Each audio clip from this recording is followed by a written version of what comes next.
everyone. Welcome to Everything with T and C. This is our weekly check-in, and my name is TJ. My name is Chelsea. And we're just going to jump right into the conversation. So, babe, let's start with some definitions on what we're going to talk about this week. Okay, so we have our 3 words: growth, struggle, and accountability. So we're going to start with growth, personal growth. So the definition for growth is getting better with time, the process of improving skills, knowledge, emotional intelligence, or self-awareness. So I think we should just be very honest and say this was not the best productive week. Well, I can say that for myself. I don't know. I feel like it was an energy thing. I've heard that a lot of people were having it this week, that something was just off. So I had a lot of rest days this week, but rightfully so. I deserve them. But it wasn't exactly the most productive week.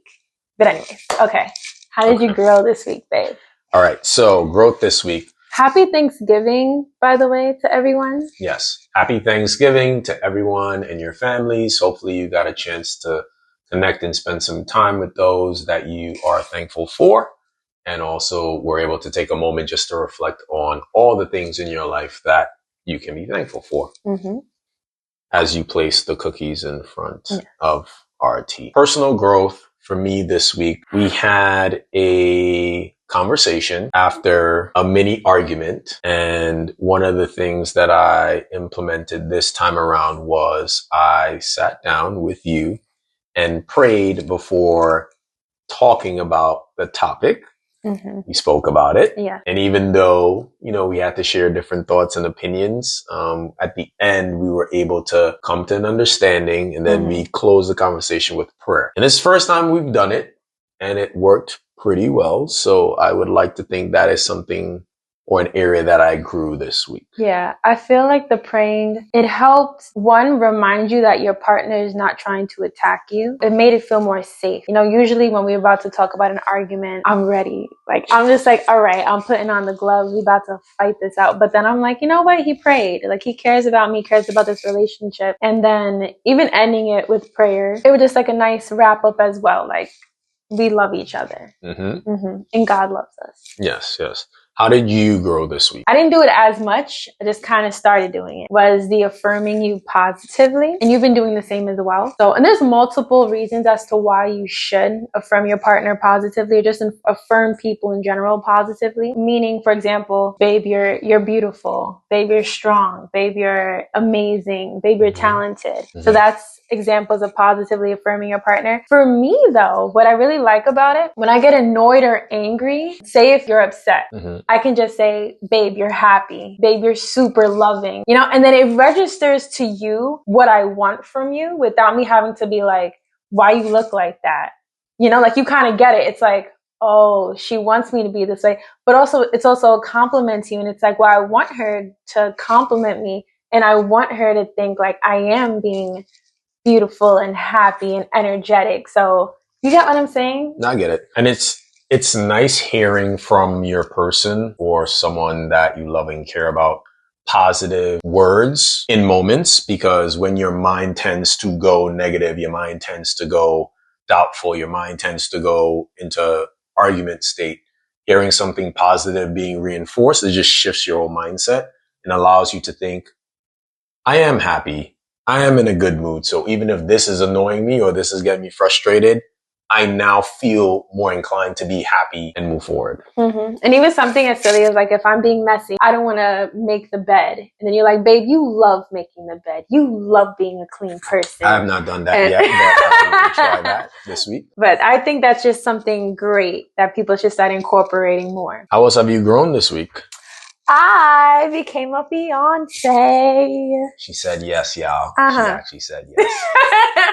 Everything in me wanted to kind of just play around a little bit. Not say no, but But yes, I'm a fiance. Exciting new chapter for both of us. I would say it's growth for both of us in our relationship, going from dating to having intention behind a life together long term. And now I get to say fiance, you get to say fiance. I got a ring. Oh, I got a ring. Right. Yeah. So my rock. We will put out a video of our engagement. Yes. Yes. Make sure you like, subscribe. So that way, once that video uploads, you will get a first glimpse into the actual proposal and the surprise. But anyway, our families were able to get together during the Thanksgiving holiday. I had family coming from out of the country, out of town. We also got a chance to spend some time with Chelsea's family and just seeing everyone intermingle and mix. For example, my older sister is her first time in the US, and, you know, seeing her and Chelsea, she's from Trinidad, and just seeing her interact with Chelsea and her sister, and then me spending time with one of her brothers that I hadn't met before, and her dad and her other brother. So it was a beautiful time. It was very nice. We're both very excited to become married into each other's family. Our in-laws, we're excited about this. Yeah. On Thanksgiving weekend, on the Friday, on the Saturday morning, we, along with some family and some close friends, got a chance to go into the city and give back to the homeless. And it's something, you know, we talked about doing. We just felt, as much as we've been blessed with so many things, sometimes it's important to take a moment and share some of those blessings with others. Not gonna lie, it was cold, extremely cold. It was very cold. It was a little scary too. Sometimes most people, they just seem like they're mentally not there. But I will say, what I admired the most, you took the time, and your uncle took the time to really have conversations with the homeless. And it's just interesting how sometimes you just forget. Maybe I sound so wrong for saying this, but you forget that they are human. They have lives. They have stories. Like, they're not all just not there mentally. That was nice watching you do that. And shout out to, what was one of the guys' names? So shout out to Anton. Anton. He was in Penn Station. I don't know if he'll see this video anytime soon. I'm praying and hoping that life turns for the better and he's able to someday, you know, go on YouTube and see this video. That was also a very meaningful moment for me, because one of the things that I had on my heart was, as we're out there, we're giving out, you know, small little packets to the homeless. I wanted to at least share a moment with one person to make them feel like that human being, and just sitting down and speaking to him and hearing a little bit about his story. And I'm not going to lie, if it was a conversation on the phone, you would have no idea he's homeless, right? Yeah. You know, very eloquent, well-spoken, and unfortunately life happened where he's now homeless. But I'm really praying for him and all the other folks that we got a chance to connect with, that God, by his mercy and grace, will open up doors for them to not be in that situation. But I really admire how you were just able to do that, and you had the guts to do that. I was definitely just dropping the bags next to people and running. But it was very nice to see, when we were walking back to the car, some of the homeless people that we did give the bags out to, you saw them like either organizing the stuff, or they were just sitting there eating some of the chips. It felt good. It was like, oh, okay, it was needed. Yeah.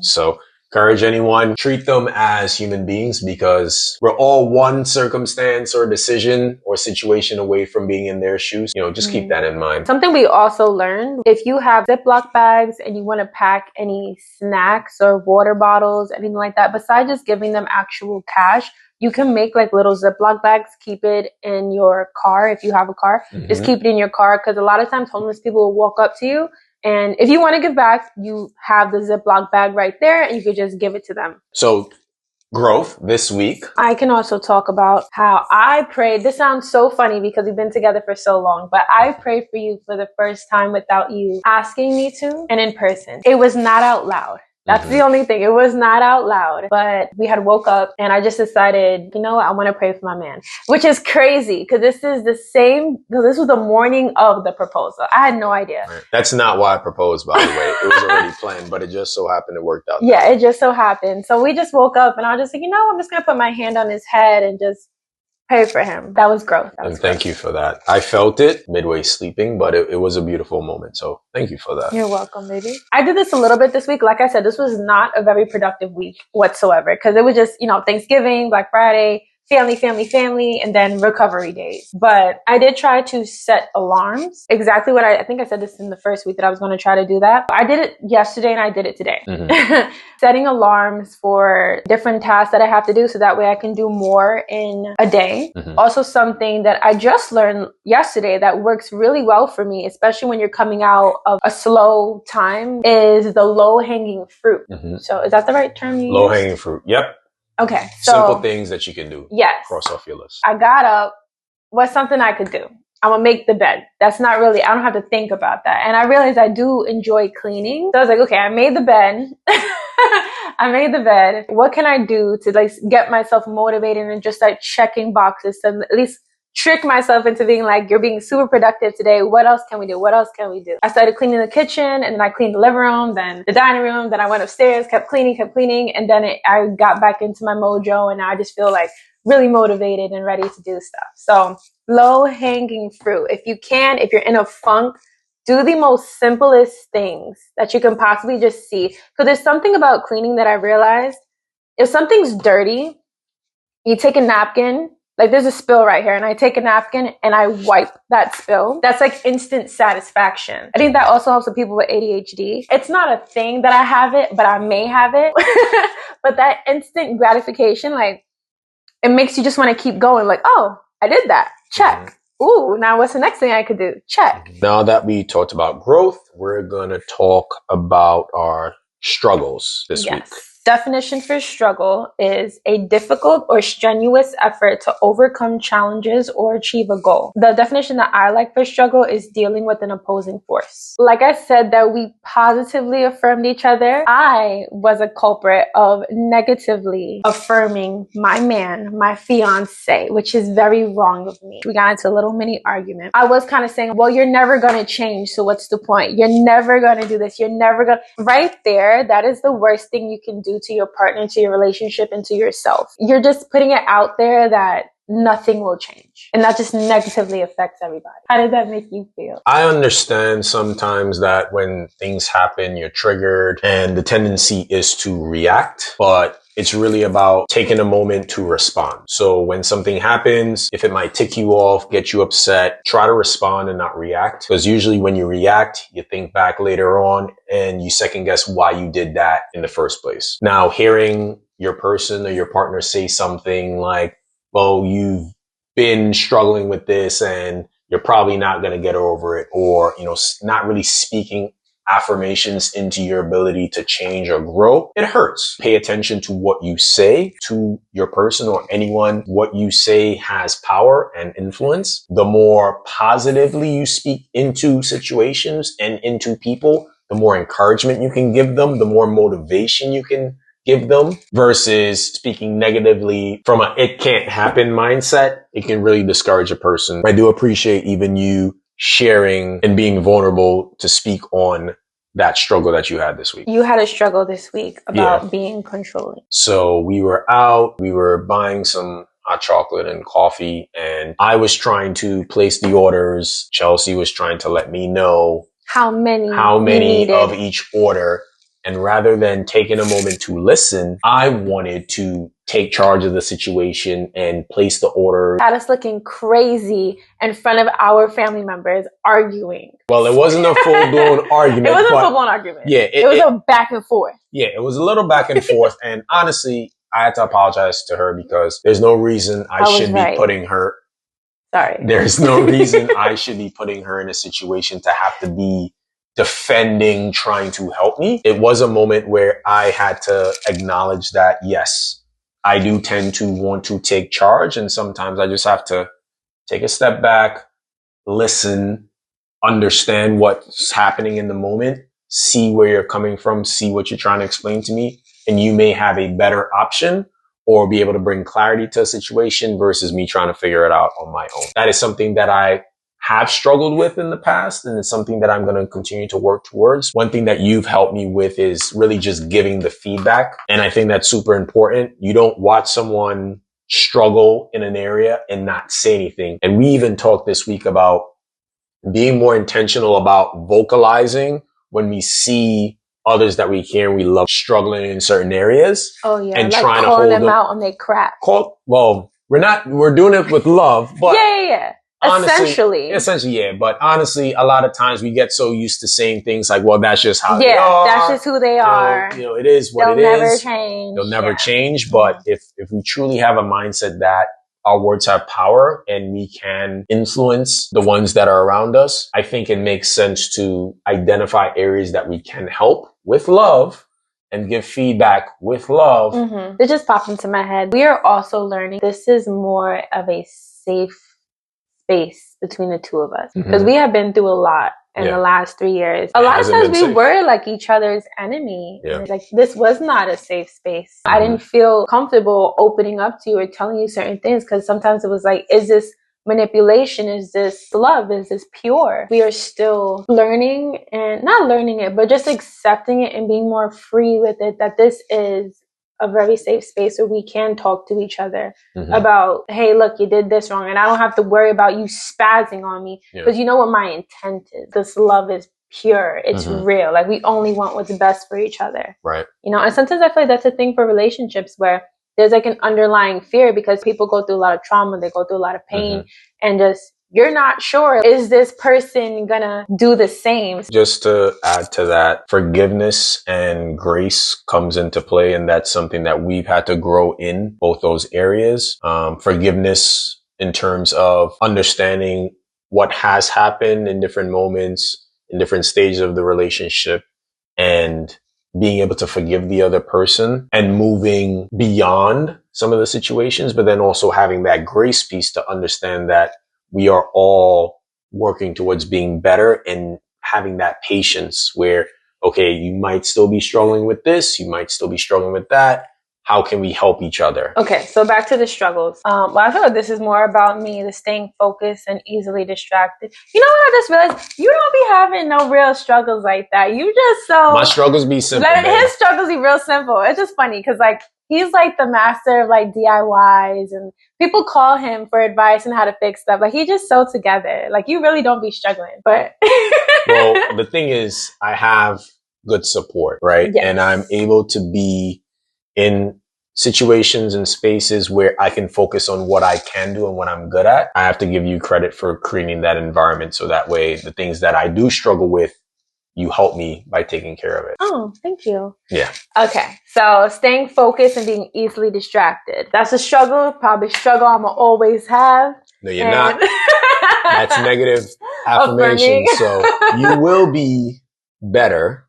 Nah, I want to get better, but I do know it's also a tendency that I have where my mind just, it be going 1,000 different places at once. And to me, I find there's a beauty in that, and there's a strength in that, but there's also weakness in it. So we're talking about how it's a struggle.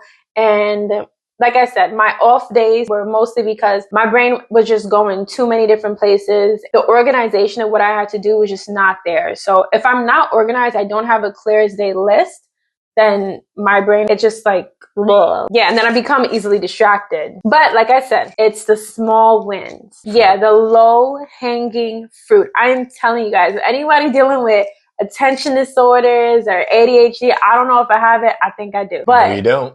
I don't. That's right. We positively affirming. No, I don't. But I will say, low-hanging fruit. It helps so much. And another thing, a little thing that I had this week was just dealing with body image a little bit. You know, we're doing more of these videos. I'm like, oh no, like I had Thanksgiving and I've been eating and it's cold now. And I'm like, oh my God, my belly. Oh my God, like what if I break out? What about my hair? And just, you know, just trying to get past that and stop worrying so much about judgment, and not like, oh, I can't record until I look this way. Yeah. And just praying about it and trusting God that if this is for me, it's going to be for me regardless of what I look like. Others around you can help you deal with that, because I can even share from myself. When we first started dating, even before, I had my own self-esteem issues. And I almost tried to like overcompensate, being flashy, my sneakers, jewelry. I feel like that's another conversation for another time, because I have so much to say about this. Being with you has allowed me to just love myself differently. So it's like, I don't need these things to feel valued. Who you're around and who you surround yourself with can either play into that self-confidence, building it up, or make you feel like you have to do so much to overcompensate. I will continue to remind you how beautiful you are. You don't have to worry about image. I just wanted to talk about stuff. But there is one moment where we were on the phone. Basically, you were just telling me all the different things you could do for me. Like, oh, I could take you here. I could buy you a car. I could this, that. Oh, if you were my girl, you wouldn't have to worry about that. I remember I just asked him, I'm like, okay, so do you want me to love you for what you can do for me or who you are? And it was silent. Like, he was just silent. And I was like, yeah, he has some self, you know. Yeah. To do. He's come such a far away. Yeah. Okay. Anyway, accountability, being responsible for one's actions, decisions, or obligations, and being expected to explain or justify them when necessary. It involves being answerable to others and accepting the consequences of one's actions. Okay, babe. So how did you hold me accountable this week? Pretty simple. We touched on it already. When we talked about negative affirmations and speaking death in that moment, I was able to remind you that we need to speak life into each other. We need to affirm each other. We need to confirm that we can do what we say we can do. You were receptive to that. So I do thank you again for that. The biggest thing about accountability is just being receptive to it. Like you have to be able to, you can't do this if you're not willing to take accountability. The point is, I can tell you that's not cool. That was unnecessary in the calm way. And we are now able to be like, you know what? You're right. People have to be able to take accountability. Picking the moments to have the conversation, I think, is super important. So, you know, when we talked about earlier, you know, we prayed and then had the conversation, right? Sometimes, and you've even taught me this, sometimes you just have to take a second, take a breath, and revisit the conversation maybe 30 minutes later, maybe an hour later, maybe later that day. And calm heads can prevail, because when you're trying to address a situation and hold someone accountable when they're not in a state of being receptive to what you have to say, it just becomes another argument. Yes, you as an individual have to be open to being held accountable, open to feedback, but for the person giving, it's also equally as important to picking the moments properly. That's a great point. Yeah. And also not doing it in a way to embarrass them, right? Because then you have to deal with ego and insecurity. So, and just making sure that you both are in a state where you want to grow. Like you have to make sure that you and your partner know that this is where we want to do better. We want to be better. We want to communicate better. Right now, it's like, I don't even care to be wrong and strong. I definitely was that person before where I'm like, I don't care. I said what I said. It is what it is. I don't want to be wrong and strong. I just want to grow. And growing, there's humiliation in growing. You have to just be able to, all right, I was wrong, and just listen. You got to listen. You got to just deal with it. Well, you know what? I wouldn't even say humiliation, because that has a negative context. I would say it's humbling. Humbling, yes. But then it also allows you to reflect. Humbling is so much of a better word. Yeah. So I got you. Don't worry. But yeah, so that's our check-in for week 2. We talked about our struggle. My rock. This rock. Anyway. We talked about our growth. We talked about our struggles. And we talked about how we held each other accountable. And this is something, like we said last week, we're going to do on a weekly basis. We encourage you to adopt something similar, right? With your partner, with your friends, with your loved ones, because when you have someone to keep you in check, to be honest, it just helps with the growth process. And hopefully this is helpful to you all listening to us share our story and our journey as a couple. So that said, this is Everything with T and C. See you guys next week. Bye, y'all.